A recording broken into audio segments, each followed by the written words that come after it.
Hello everyone, welcome back to my channel. આજે અમે strawberry chocolate બનાવી, જેમાં મારા સને છે એ મદદ કરેલી હતી. ખૂબ મસ્તી તોફાન સાથે અમે આ સ્ટ્રોબેરી ચોકલેટ બનાવી. આમ તો સ્ટ્રોબેરી છે એ એકલી જ ખાવામાં મજા હોય, પણ છોકરાઓને છે એ ચોકલેટ સાથે વધારે મજા આવે.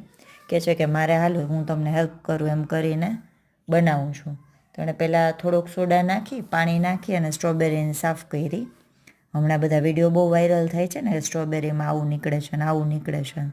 તો એણે એવો પ્રયત્ન કર્યો કે ચલો ને આપણે બેકિંગ સોડા નાખીને ક્લીન કરી લઈએ. હવે પછી એના બધા જ લીફ છે એ કાઢી નાખ્યા.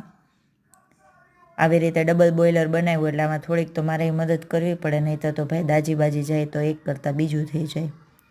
પછી મેં કીધું ચલો ને આપણે હવે ચોકલેટને છે ધીરે ધીરે આવી રીતે ગેસ ઉપર પીગાડીએ. માઇક્રોવેવનો ઓવનનો ઉપયોગ આપણે કરવો નથી. ડબલ બોઇલરમાં આમ જોવા જાય તો બહુ ઇઝી પડે છે ને. આમાં એક બીજી મેથડ હું કરું છું કે ગ્લાસમાં તમારે ચોકલેટ ના નાખવી હોય તો આપણે જે આ ચોકલેટને અહીંયા મેલ્ટ કરીએ છીએ ત્યાં સ્ટ્રોબેરી ને ગ્રેપ્સ છે, ઓરેન્જ છે એના પીસીસ નાખીને પણ આપણે બનાવી શકીએ. એ પણ બહુ મજા આવે છે. એટલે આના પછી અમે એ પણ ટ્રાય કરેલી હતી. તો એમાં શું હોય, ખાટા મીઠા ફળ હોય તો આપણને ખાવાની મજા આવે ને છોકરાઓ માટે એક અલગ થઈ જાય. પછી કે મને ગ્લાસ ડેકોરેટ કરવો છે, તો એણે મેં કીધું હાલે 2 કાચના ગ્લાસ લઈ લે અને એમાં સ્ટ્રોબેરી મૂકી. હવે ચોકલેટ એવું છે, શિયાળો છે એટલે થોડીક પાછી થીક થવા માંડે છે. તો એણે ટ્રાય કર્યું કે ચલો ને લઉં, પણ મેં બી કદાચ ગરમ પાણી સાથે રાખતા હશે ને તો એ ઢીલીની ઢીલી જ રહેતી હશે.